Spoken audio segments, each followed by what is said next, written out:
So let's cultivate our motivation.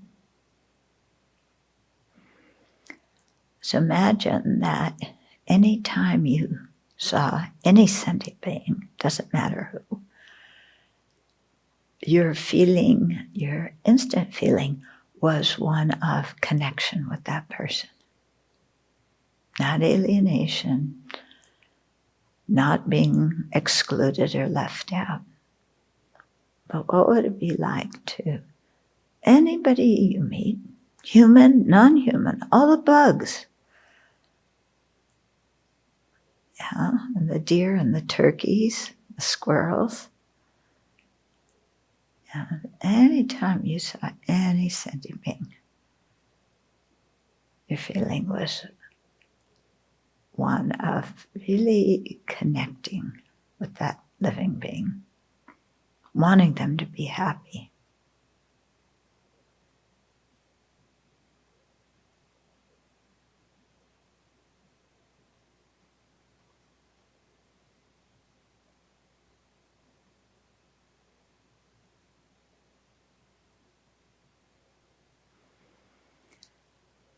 So what prevents us from feeling that whenever we meet anybody?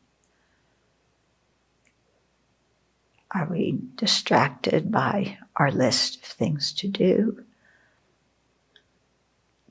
Do we just have a generally apathetic attitude towards others? Are we suspicious of others?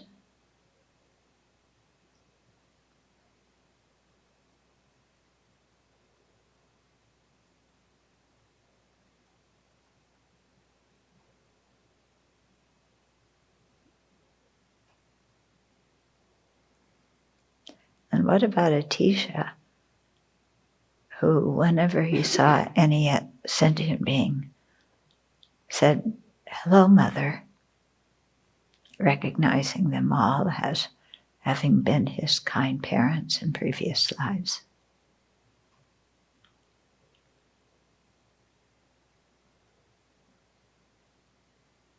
What would it be like to look at sentient beings like that?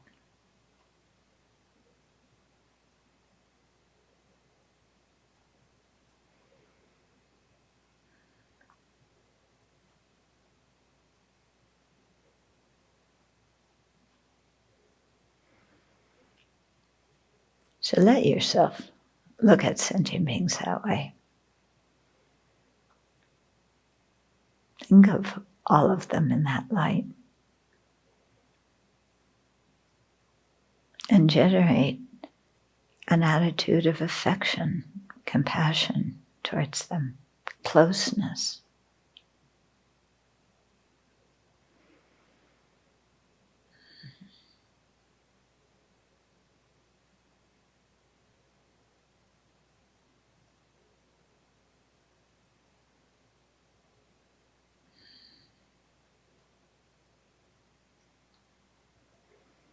And from that, generate bodhicitta and make that intention to attain awakening for the benefit of all beings your motivation for not only listening to this teaching, but for your whole life.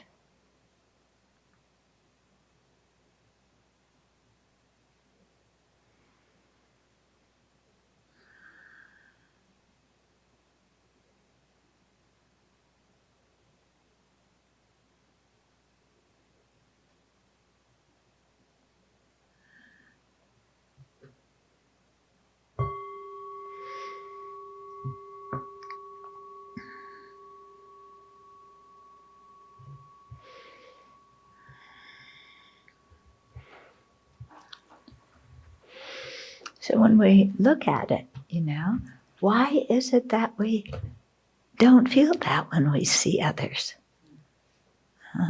It's the afflictions are being active, aren't they?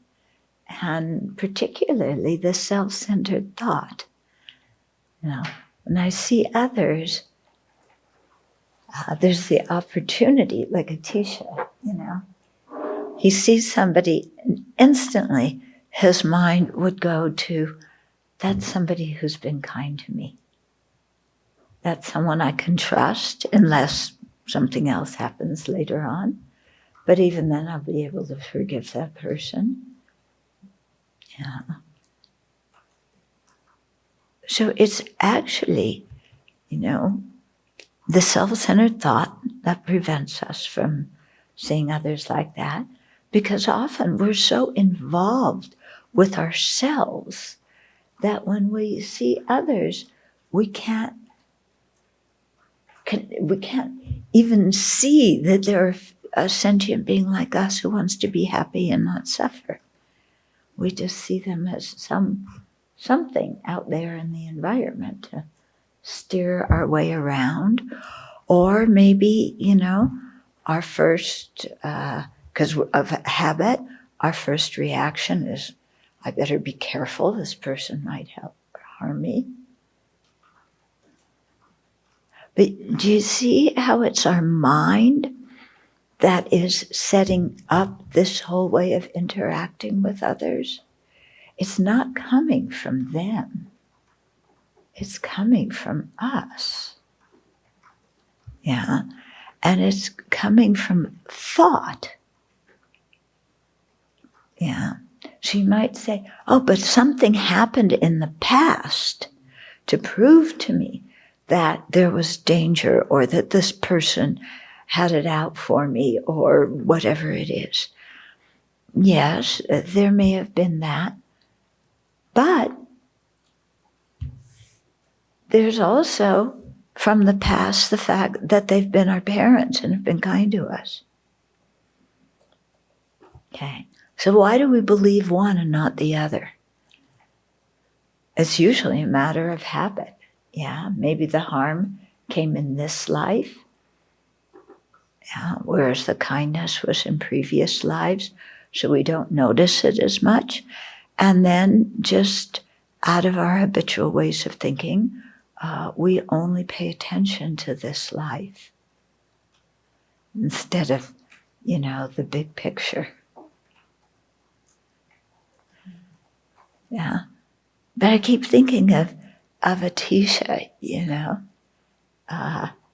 carrying his stupa around, because he carried a stupa wherever he went. So if he broke one of his precepts, he would immediately pull out the stupa and make prostrations and confess. But, he'd see a donkey and he'd say, hello, mother. Yeah? So try that. Yeah? Try when you see some living being. Yeah. If hello, mother doesn't work for you, try hello, sweetheart, or whatever you want. Yeah? And see that how you're relating to that person is created by our own mind and dependent on our self-centered thought. And it's not a hard and fast rule or situation that is realistic. Yeah. And so just practice that. See if you can remember to make that a habit as you go through your life. Yeah. And it really changes. I do that especially with bugs. There's so many bugs in my cabin. Yeah. And so, yes, I want to take them out and place them outside, but they're worthwhile sentient beings. Yeah.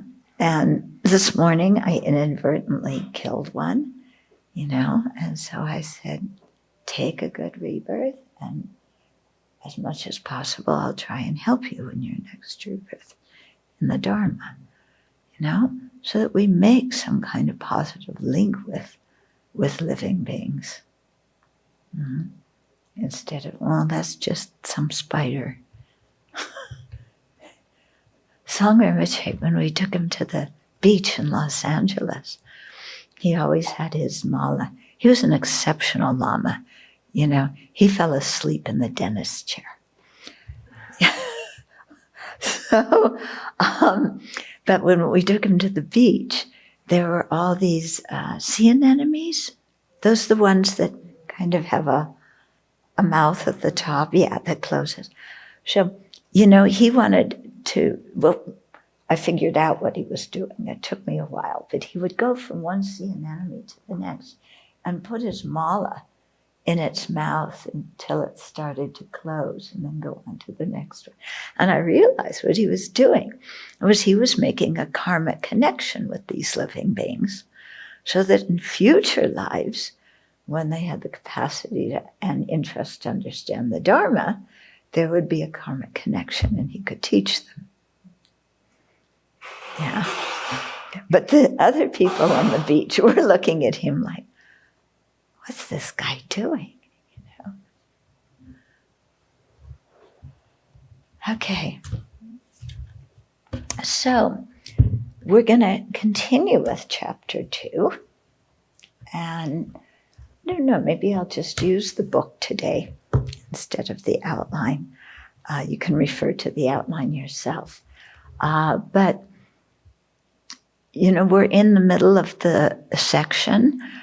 First we saw the benefits of generating bodhicitta, and now we're trying to prepare to take the bodhisattva vow, and before that generate the aspiring bodhicitta. And in order to do that, we have to purify our mind. And so we are in the section now about the purification practice. So regretting our non-virtue, taking refuge and generating, bodhicitta towards others, doing some remedial action, such as making offerings or bowing or offering service, and then making a resolve not to do the action again. So we started this whole 4 opponent powers a couple of weeks ago, I think, maybe even 3 weeks ago. But there's a lot to it. So I think we are in the section right now. We're on verse 42, but we'll start with the verse before. 41. Okay. Okay, so then we'll start with 40. So 40 says in chapter 2, while I am lying in bed, although surrounded by my friends and relatives, the feeling of life being severed will be experienced by me alone. Okay, so here we are at the end of our life. Yeah. Friends, relatives, everybody's around us. They're all involved in their own feelings about us dying. Yeah. They seem to be paying attention to us, but actually they're involved in their own feelings of grief or guilt or worry or planning for the future or whatever. Okay? And at the end of our life, we've done a lot of actions in relationship to the friends and family and created a lot of negativity, lying for their benefit, being miserly to benefit the family, cheating on taxes, not paying fees so that the family has more money, spraying insect, killer raid all over the place so the kids don't have to see any ants. For family and friends, we've created a lot of negativity.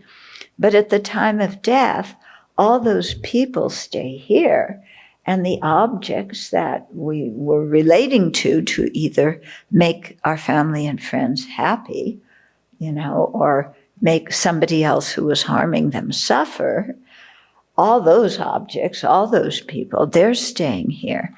And our mind goes on alone. And the experience of separating from this body in this life and our whole ego identity is experienced by us. Yeah, not by the people in the room. They're all involved in their own thing. Yeah. So if they're crying about, because you're dying, they're involved in their feeling of grief. Yeah. We may say, oh, they love me so much, they're crying, and that's how much they love me. But actually, they're involved in their own feeling. You getting what I'm saying? Yeah? Because we can see how we do the same thing.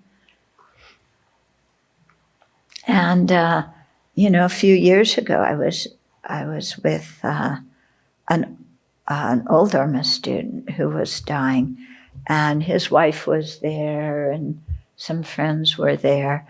And while he was actively dying, I was the one, I'm really glad I went. He was in another state, but I'm really glad I went because I was the one telling him what to think and how to think and, doing all of that, because the other people who were much closer to him, in this life, being very close friends or spouses or whatever, they were all absorbed in their own grief.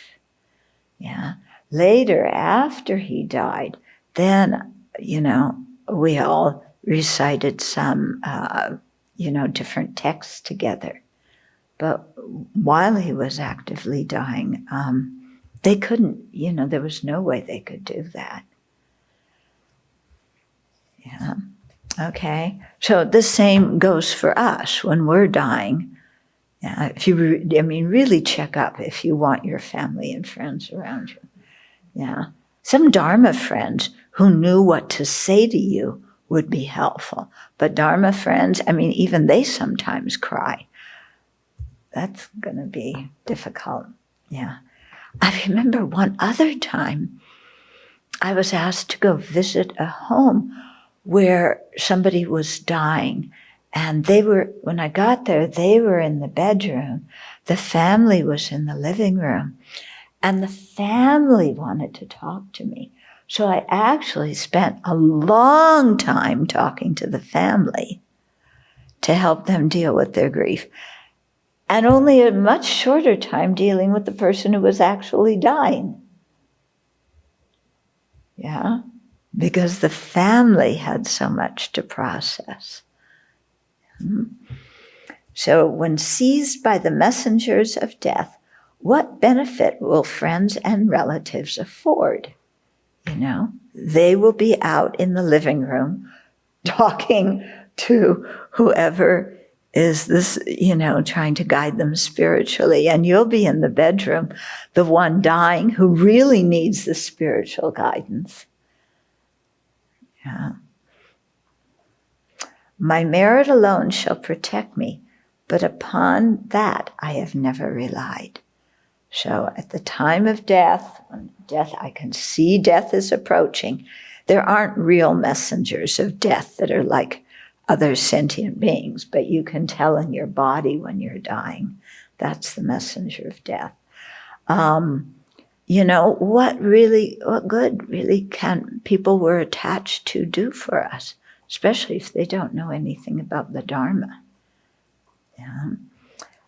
And so at that time, what really helps us is our merit.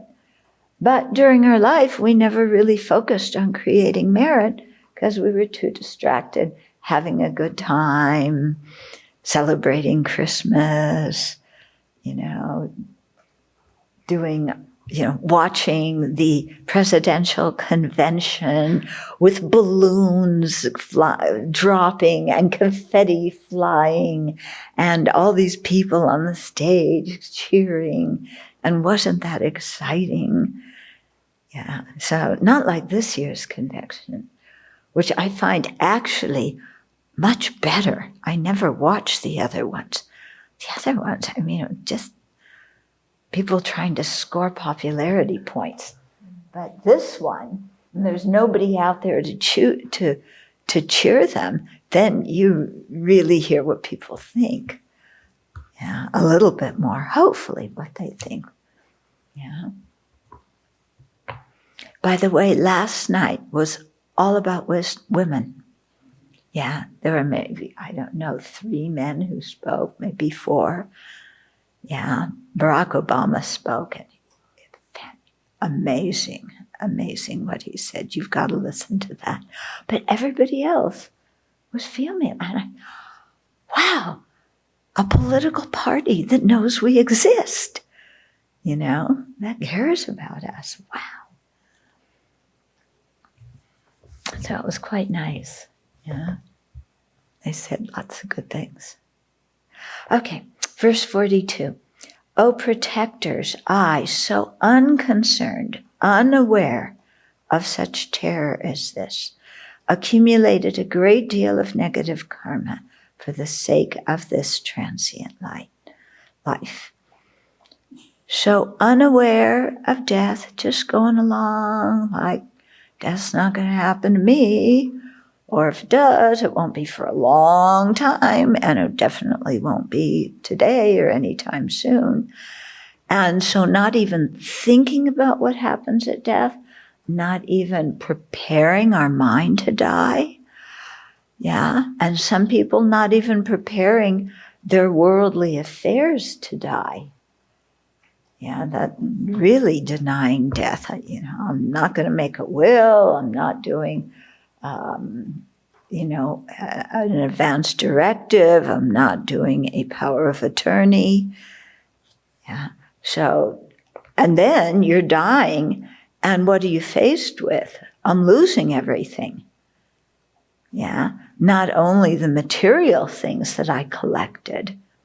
Yeah. So your whole scrapbook, all the family pictures, all the little mementos from things that you experienced in your life, all of that you're leaving behind. And anyway, you can't, what good is it going to do you when you die? Okay? You want to put all of that around your room? Yeah.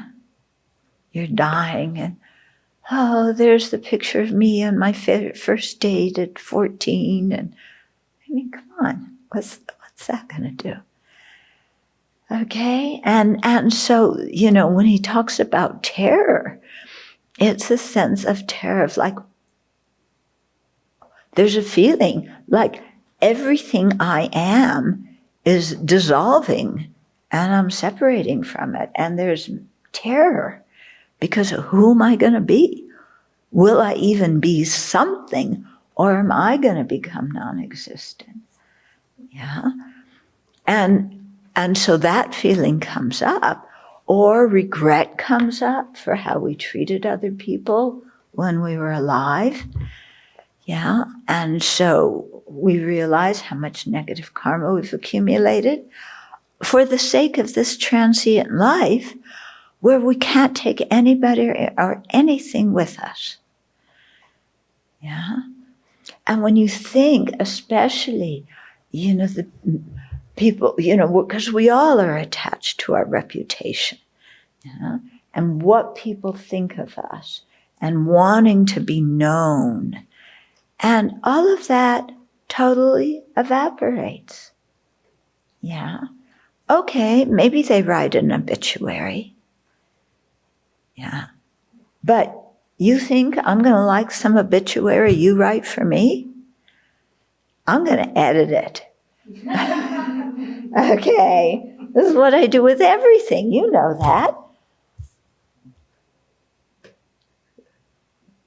So, but I won't have a chance to edit it. I'm going to be dead. Okay. You could write it ahead of time. Yeah, you can write, but then you won't be able to include all the wonderful things I've done. Okay. So, there's that. And then, people, I'm sure somebody, after 100 years will probably do their PhD thesis on Sravasti Abbey. A lot of people already are doing their MAs. They interview us. They interview Western nuns, even, papers they have to do for undergraduate work. Certainly somebody's going to come along and do their PhD. They'll talk about all of us, maybe they'll have a copy of our team plan, who did what, and this and that, and they'll look on the website. There are the baby pictures of all these nuns and match them to what job they had at the Abbey, and they write their term paper. No, their dissertation about it. They get their degree. They do a little bit of analysis, which is probably totally off because they never knew us and they didn't know how we thought, how we think. And we're not going to be around to, to say anything about it. Like, what you wrote in your dissertation about me is wrong. I'm not like that. Yeah. Or maybe they, really made the stuff in their dissertation glamorous. I mean, wonderful. These nuns were they were pioneers and leaders, and on and on and on. Yeah, and so what? We're in our next rebirth doing what? Are we even human beings? Yeah, or are we some frog outside of Ananda? Yeah.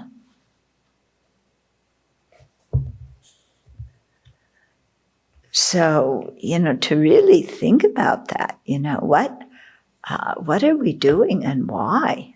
And what is important and why? And what is not important? Okay? Because if you do this when you're alive and you focus your life on what's important, then when you die, there's no regret. Yeah? And there's no fear because you haven't created a ton of negativity. And your mind is prepared. So that's why they say for the good practitioners, it's like going on a picnic when they die. Yeah? 43, petrified is the person today being led to a torture chamber with a dry mouth and dreadful sunken eyes. His entire appearance is transfigured. What need to mention the tremendous despair when stricken with the disease of great panic, being classed by the physical forms of the frightful messengers of death. Okay, so if somebody's very scared, maybe you were traveling in some country, you were in Afghanistan on trying to help an NGO and you got kidnapped instead. Yeah, I mean, it would be terrifying. So that's verse 43. You're terrifying with fear of what's going to happen. And so, but that kind of terror is nothing than the terror at the time of death when we're really leaving everything behind. Yeah, I mean, if you're kidnapped by the Taliban, maybe the American embassy will help. Yeah, maybe. Yeah. Or your own state embassy. I'm sure the German embassy would do a good job and get you out of there. But how would we feel? And yet at death, we're really separating from more than that. Okay? So here's what's going on our mind in verse 45. Who can afford me real protection from this great horror? From feeling like I am going out of existence, or feeling tremendous regret at the way we've treated other people, or tremendous regret over things that we should have done and we didn't do. Yeah. It was a fear of regret that got me to quit my job and go to Kapan, because I had met the Dharma in California. And then after that, I had a sense that, if I didn't learn more about this, I was going to suffer a lot of regret. And I always had the sense that my dad had some regret about his life, even while he was alive. And so I never wanted to, I always had this idea, I don't want to die with any regret. And so even though, my family was like anything but happy, I quit my job and I went to Nepal, because I felt like if I don't do this, I'm going to regret it when I die. Okay. So who can afford me real protection from this great horror? With terrified, bulging eyes agape, I shall search in every direction for refuge. Okay, so our mind full of panic, okay, looking for some safety somewhere. But because we have not created safety in our own mind, when we're looking for safety, when we die, we don't even know what safety looks like. Yeah. Upon seeing no refuge anywhere, I shall become enveloped in gloom. If there should be no protection there, then what shall I be able to do? So, I'm dying, I'm separating from everything. I can't control where I'm going to get reborn. What do I do? There's nobody else around to help. And my friends and relatives can't do anything. Yeah. So seeing this possible scenario at the time of death, then we say, therefore, I now seek refuge in the Buddhas who protect the world, who strive to shelter all that lives, and with great strength eradicate all fear.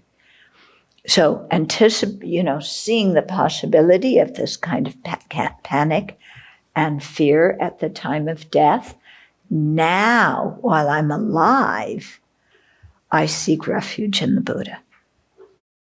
Okay? Well, the Buddha, Dharma, and Sangha, of course. So what does it mean to seek refuge? Do we just go, Buddha, I'm scared? Yeah, and then, Buddha kind of manifests in front of you, rushes in front of you, and, kind of like Mickey Mouse with a cape. Yeah, Mighty Mouse. So, it's not like remember Mighty Mouse with his cape? Yeah. Or Popeye. Popeye coming. You remember Popeye? Some of you young ones, you know Popeye? Oh, good. Okay, you ate spinach. Yeah. So, is that what we think is going to happen when we take refuge in the Buddha? Yeah. That they're going to appear before us? No, that's not what happens. Okay. What happens is we remember the teachings that they gave us. Yeah. And if we remember the teachings well, there might be an appearance of a holy being in front of us. But that appearance is a manifestation of our confidence and our complete devotion to the path and wish to actualize the path. Okay? And the way the Buddha really teaches us and helps us and protects us is by giving us the teachings. So can you imagine when you're dying if, here's where a virtuous friend would help.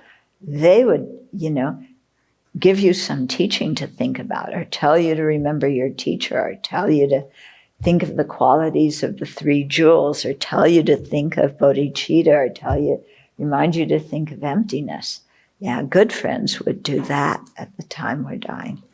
Yeah, but it's by remembering those teachings that is what really will help us at the time of death.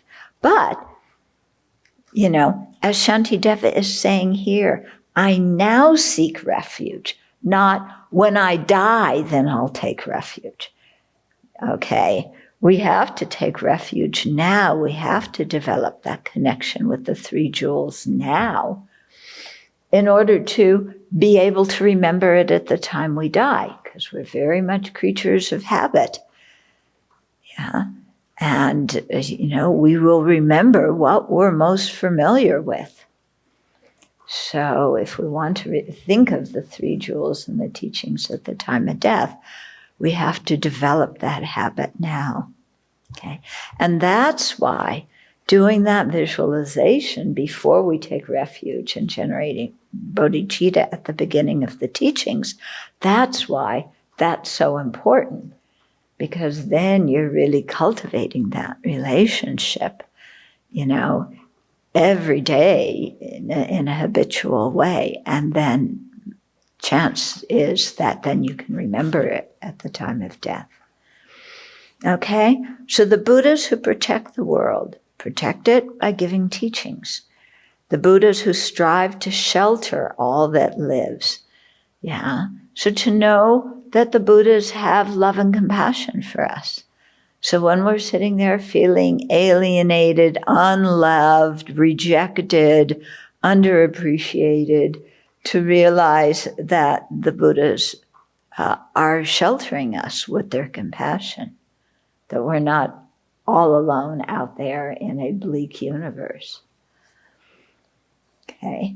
And the Buddhas who with great strength eradicate all fear. Yeah, what eradicates fear the best? The meditation on emptiness. Okay? Next best, meditations on bodhicitta or on impermanence. Okay? Then 48. So here, now we're seeing what could happen at death. So right now, in this life, we're turning for refuge. So 48 says, likewise, I purely seek refuge in the Dharma which they, the Buddhas, have realized. Clears away the fears of cyclic existence. And also I take refuge in the assembly of bodhisattvas. Okay, so the Dharma is the real refuge. It's the true cessations and true paths. Okay, that the Buddha and the Sangha have actualized in their own mind streams. But what makes the Dharma the real refuge is when we actualize true cessations and true paths in our own mind stream. Yeah, because then our own mind stream protects us. I, trembling with fear, offer myself to Samantabhadra. To Manjughosha also, I make a gift of my body.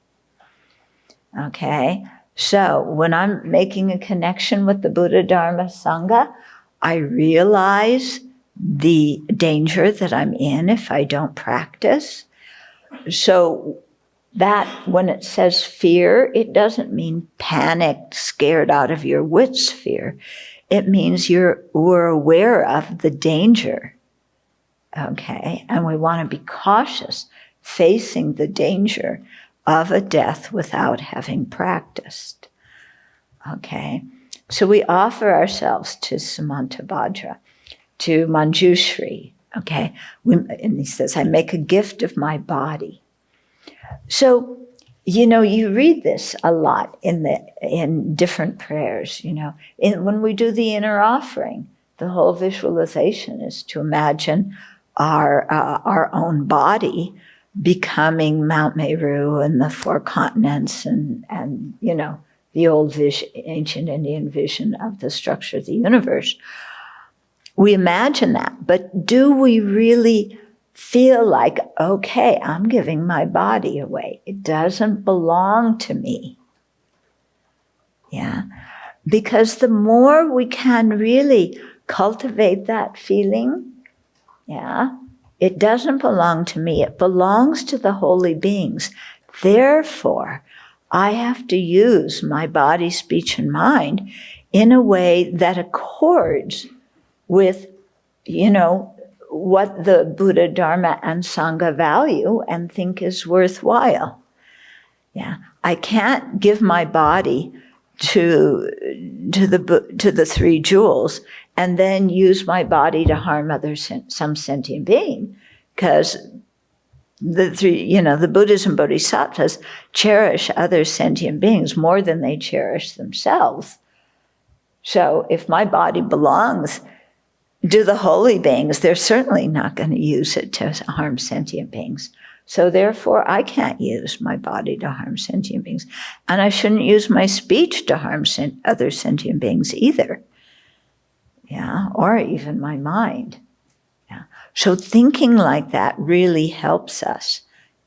When we say, if you're doing the sixth section Guru Yoga, that I give my life to the Buddha, then you really feel, you are giving your life, and it's not for me to go, I feel like doing this, and, and all our petty kinds of thoughts, because we've given that to the three jewels, and they certainly are not going to use, our life energy to think stupid things. Okay, so I find it very, very helpful to help stop negative actions and to really enforce and to really create virtuous ones, and again to create that feeling of closeness to the three jewels, because I've given my body, I've given my life to them. Yeah, so Dharma is really the center of focus of my life. And it's not just about my own enjoyment, my own happiness. So these kinds of meditations, when we do them a lot, it really helps to create that kind of feeling. To the protector Avalokiteshvara, who infallibly acts with compassion, I utter a mournful cry. Please protect this miscreant. Okay, so poor Kuan Yin, Avalokiteshvara, so popular, so many countries, always people are crying out, Kuan Yin, Chenrezig, Avalokiteshvara, help me. Don't help that one. I'm first in line. Help me. I'm suffering more than this other person. Don't help them. Help me. Can you imagine what these bodhisattvas listen to when sentient beings make prayers to them? Yeah, think about it. Think about it. Think about what sentient beings pray for. Yeah, there's somebody in New Jersey, please, Avalokiteshvara, I want a new car. Yeah. And somebody else in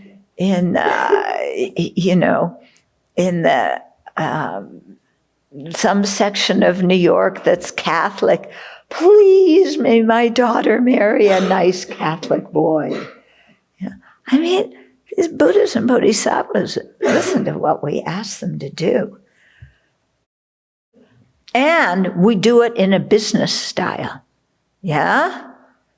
My daughter marries a nice Catholic boy, then I'll make an offering. But first, you deliver on what I'm asking you to do, Chenrezig, then I'll make the offering. If you don't deliver, if she doesn't marry a nice Catholic boy, you're not getting an offering. Yeah? That's kind of what it boils down to sometimes. Okay. In my search for refuge, I cry from my heart for Akashagarbha, Kshitigarbha, and all the compassionate protectors. And I seek refuge in Vajrapani, upon the sight of whom all harmful beings, such as the messengers of death, flee in terror in all directions. That's because Vajrapani, there's one peaceful aspect of Vajrapani, but usually He's in a wrathful aspect. So frighten the messengers of death. Okay, but really,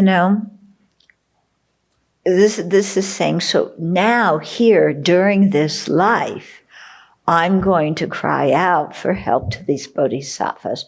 What are you going to cry out for help for? What are we saying to the bodhisattvas and the Buddhas when we make request of them? Yeah. So this is for us to look at what am I requesting? When I dedicate my merit, how do I dedicate it? Okay. And then recall all the request prayers that we say. Three principal aspects of the path. Yeah, Yunten Shinguma, the foundation of all good qualities. The glance meditation at the end of Lama Chopa. All these request prayers are asking for inspiration so we can generate the different realizations on the path.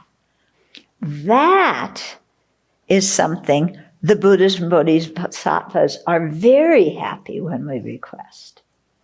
Because when we request inspiration to generate those things, then we're actually on the way to making true cessations and true paths our actual refuge. Yeah, because we're really wanting to generate those different virtuous qualities. Okay. So that's why there's so many request prayers that we recite at different times. And it isn't so that, Chenrezig can rush down and go, okay, here's your realization of cherishing sentient beings more than yourself, and here's your realization of emptiness. They aren't something physical they can give, but they can inspire our mind, and it's a dependent process. Yeah, they inspire, we stay open to the inspiration and we act on it.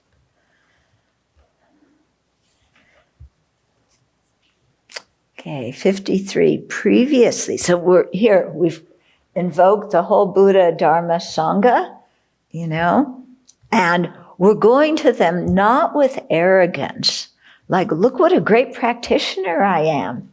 Yeah, I did these, how many treats I did, I gave teachings here, I gave refuge ceremony there, I did this, I did that, I did 100,000 mandala offerings, doesn't mind, I didn't concentrate on any of them, but I did them. We don't go to the Three Jewels with, our Dharma CV. Yeah, we go with a mind of humility. Yeah, looking at the danger that we could be in and really, seeking their guidance and inspiration.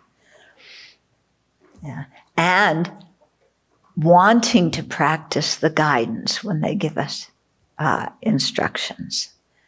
Okay. Previously, and this is what we say to them, previously I transgressed your advice. But now, upon seeing this great danger, I go to you for refuge. By doing so, may this danger be swiftly cleared away. Okay? So by our practice, can we clear away all the danger that we experience? Because things become dangerous to us only when we are vulnerable. What makes us vulnerable? Attachment, self-grasping, self-centeredness. Those are the things that make us vulnerable. When we're able to overcome those, then the things that were dangerous for us before are no longer dangerous. We don't care about it.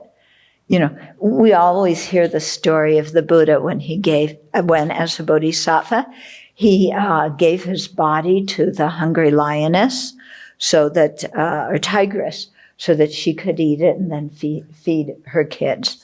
Yeah. Do you think the Buddha was afraid of the pain of being eaten by a tiger?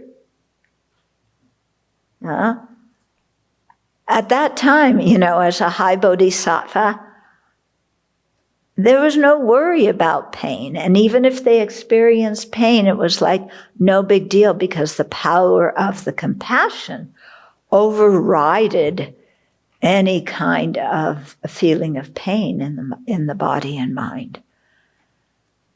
Yeah? So when we're not attached to our body, giving it to a tigress is not a problem. Okay? When I'm not attached to this packet of tissues, giving it to somebody is not a problem. But when I'm attached to this packet of tissues, because I'm terrified of having a drippy nose in front of a crowd, and I don't want to share not one single tissue with anybody else. Yeah. Then, because of my attachment, this package of tissues has power over me, and I'm afraid of losing it. Yeah. So watch what you become attached to. Sometimes the most ridiculous things. Okay.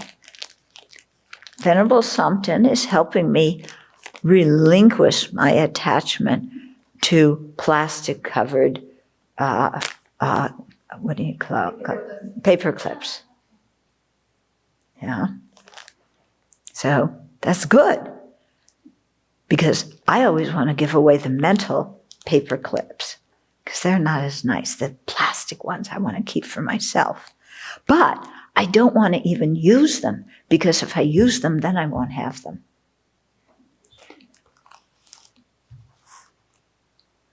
Okay. Anybody else like that? You're attached to something, but you don't use it, or you don't eat it, because then you won't have it later on. And the thought of having it actually gives you much better feeling than having consumed it. And yet, even, we're attached to it because we're thinking, I want to consume it. It's going to give me happiness. But actually, that thought gives us more happiness than consuming it. Because if consuming it gave us more happiness, that's what we would do. But we didn't. We don't. We save it. So we don't consume it. But we can't give it away.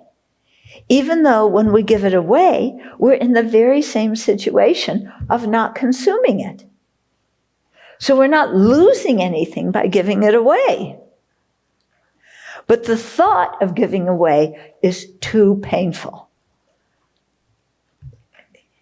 Yeah?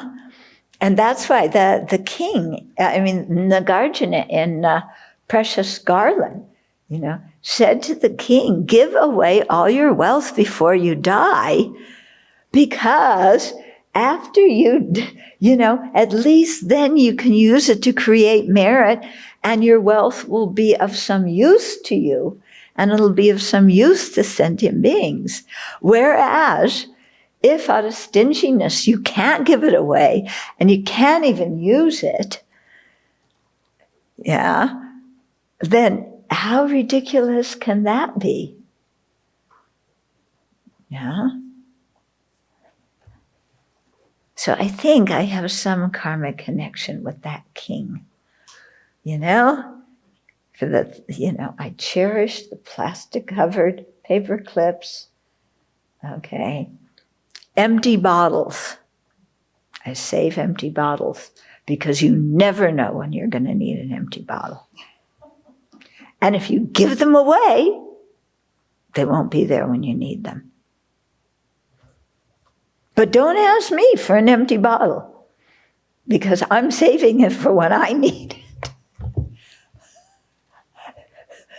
So there's a whole collection of empty bottles that will never be used, that I cannot bear to give away. Actually, I'm getting better. I recycled a bunch of them a few months ago. Yeah. Because I knew during COVID I wouldn't be traveling, so I would have more time to replace the ones I recycled with new ones.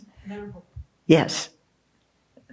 Do you think that your life in India, having very little, has influenced these needs to keep things for long periods of time?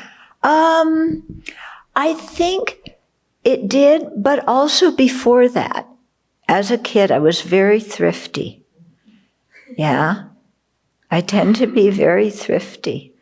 Yeah. So that's why, when we have expenses at the Abbey, I look at that checking report every time it comes and see if all the expenses make sense.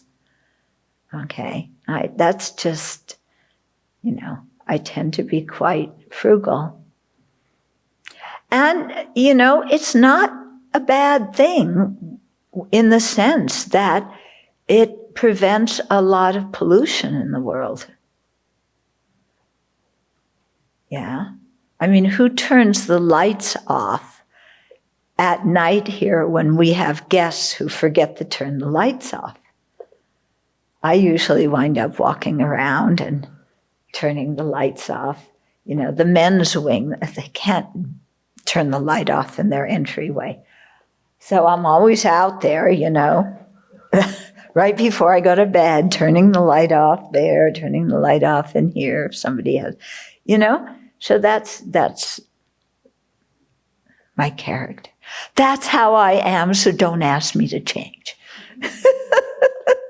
So 54, if I need to comply with the doctor's advice when frightened by a common illness, then how much more so when perpetually diseased by the manifold agitations of desire and so forth.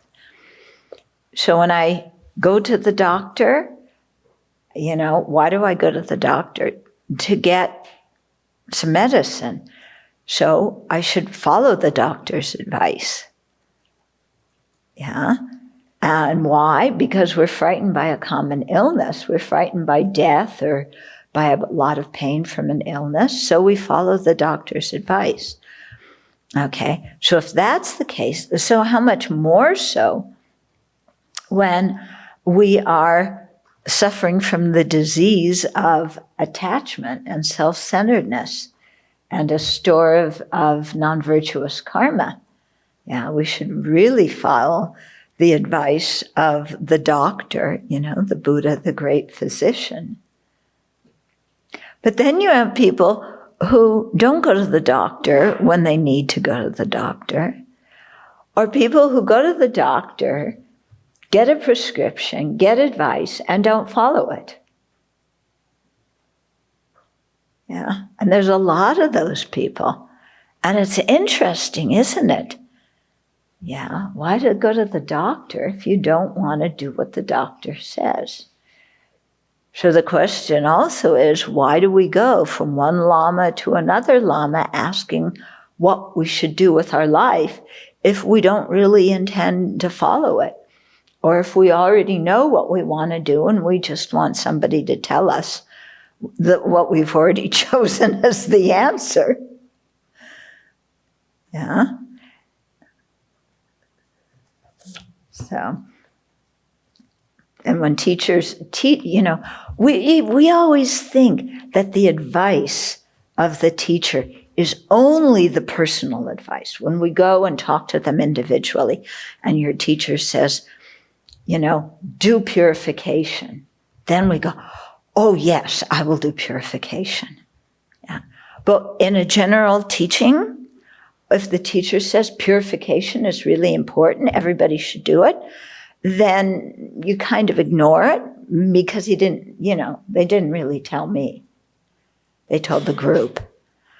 So our mind is thinking that the only real instruction we get is when the teacher tells us individually, and that the rest of the teachings to the group, well, they're nice, but not for me.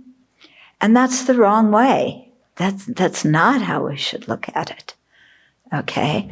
What we hear in the teachings, we should try and practice.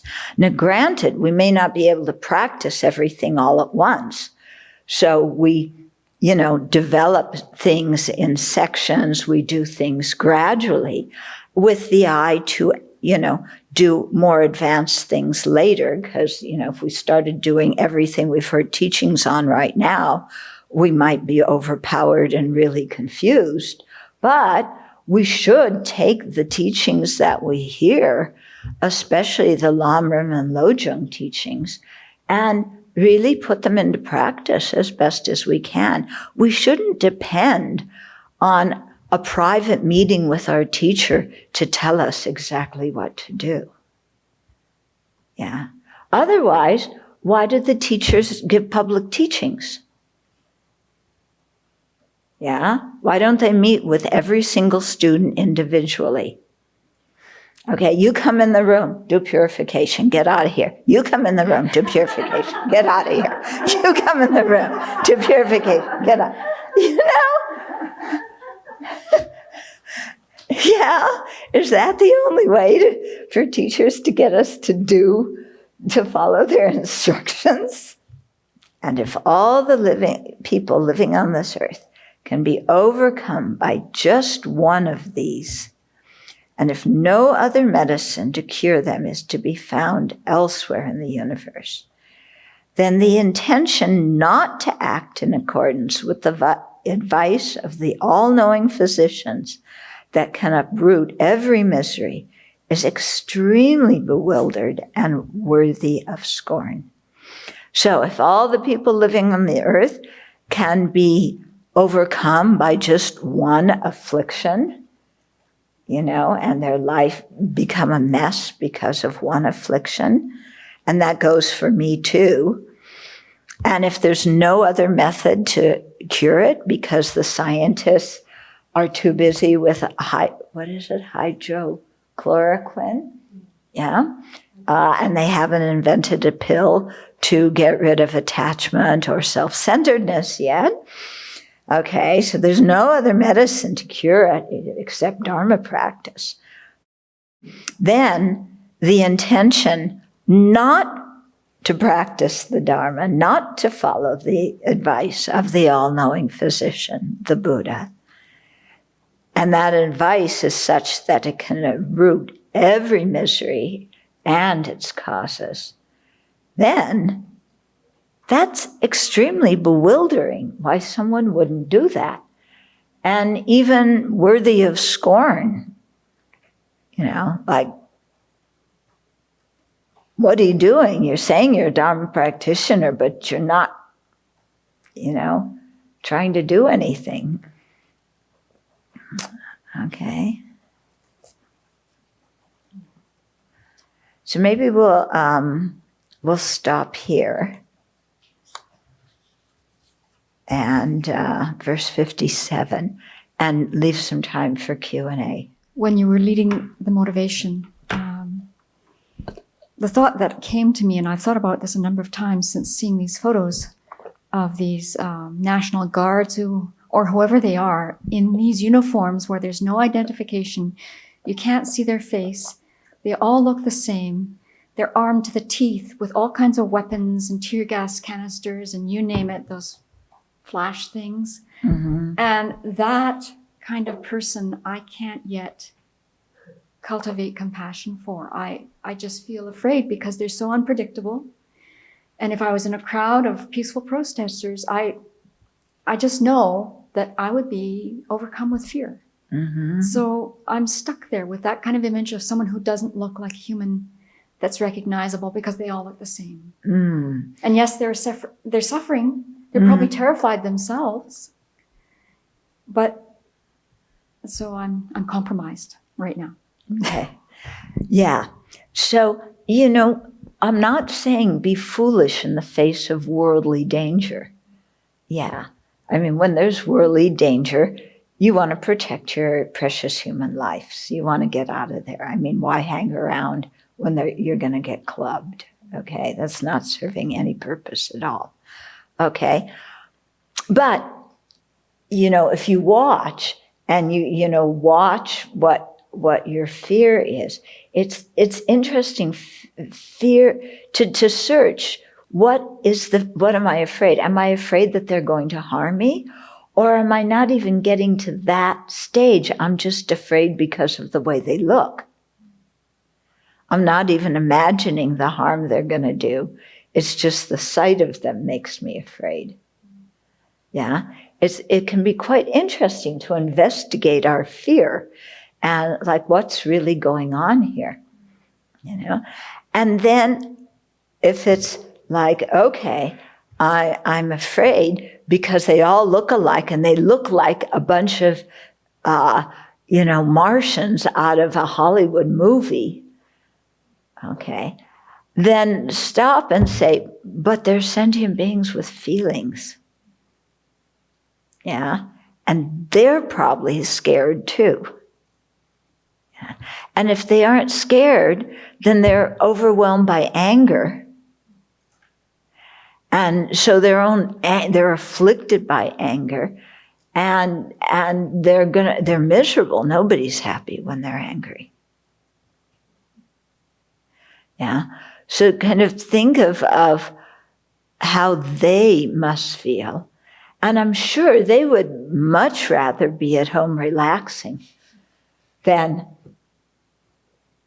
dressed in fatigues with all that equipment on them facing a bunch of rioters. Yeah. So, don't just because you can kind of see them and make out of them some Hollywood-looking creature. And, huh? Stormtroopers.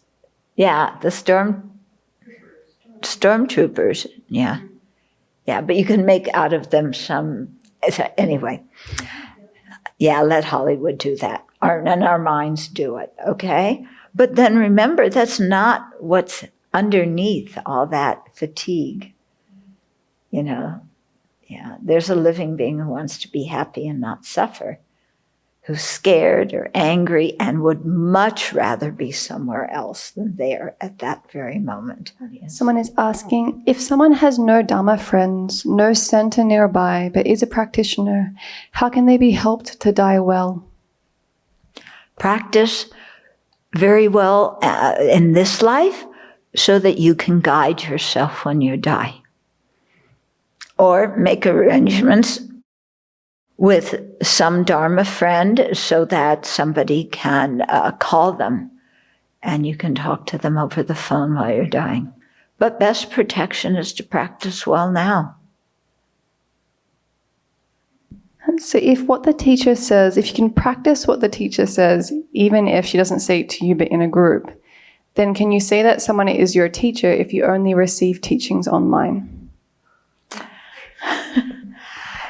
That question is coming out a lot now. And, I have a yes and no answer to that. On one hand, His Holiness has said when he gives some, Jainongs or Wongs, that people can take them online. So if you can take them at the time the teacher's actually giving them, then that teacher would definitely become one of your teachers, okay? And, we give refuge and precepts online now during COVID, or even before that when some people are in prison, I do the refuge and precept ceremony online. And so then, that link is made. So I think in some ways you can consider, when you hear teachings, you can consider that person your teacher. On the other hand, you don't have quite the same link as when you're in the room with them hearing teachings directly. I think when you've been in the presence of a teacher and have that relationship, then when you hear the teachings online, that same feeling is there. I personally have never had the experience of creating a relationship with a teacher that I have never met in person, only online. That hasn't happened. So I'm not sure really what to say. I think it depends on your mind. You can think of that person as your teacher, but you also may want to check them out more before thinking of them as your teacher, and follow, how His Holiness describes the qualifications of the different levels of spiritual mentors, and check that person out first, instead of like you hear a teaching online and it's like, wow, fantastic, that person's my teacher. And then you learn that they're actually somebody who's quite controversial, or somebody that nobody even knows about, or, something like that. Yeah. So I think it depends on a lot of different conditions. Someone is asking, how can I let go of my fear when I experienced in my life in Venezuela with Chavez so much fear by the government and the military on the streets? Any chance of getting out of Venezuela? It's, I think your only choice in that situation is you just practice compassion. That's all you can do. You practice compassion towards all those people who are, the military on the street and Chavez in his palace, and you practice compassion for all the people who are, living under that kind of fear and despair. She clarified that she's now living in Mexico. Good. I think maybe that fear, I think from the question that fear is still there from the past experience. Yeah, compassion, that's the way. Yeah. I mean, that's the only, either focus on emptiness or generate compassion. Yeah. And why compassion? Because compassion takes us completely out of ourselves. We're no longer focused on our own self. And we're also, when we have compassion, we have to change how we are seeing others. Yeah. So you have to change how you're seeing Chavez and the military, in the streets. You have to see them as ordinary, suffering, sentient beings. Then you can have compassion for them. But when you're seeing ordinary, suffering, sentient beings, then your own fear isn't activated that way.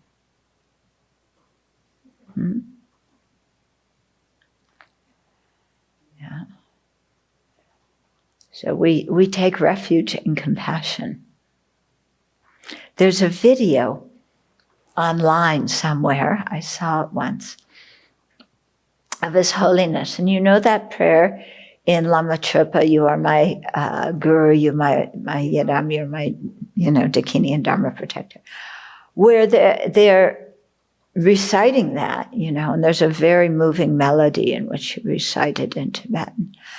And His Holiness starts to cry during that. And then he explains afterwards, when he's thinking of his guru, he's thinking of bodhicitta. He's thinking of great compassion. Yeah, that's who his spiritual mentor is, his yidam, his dharma protector, and so on. Great compassion and bodhicitta. So,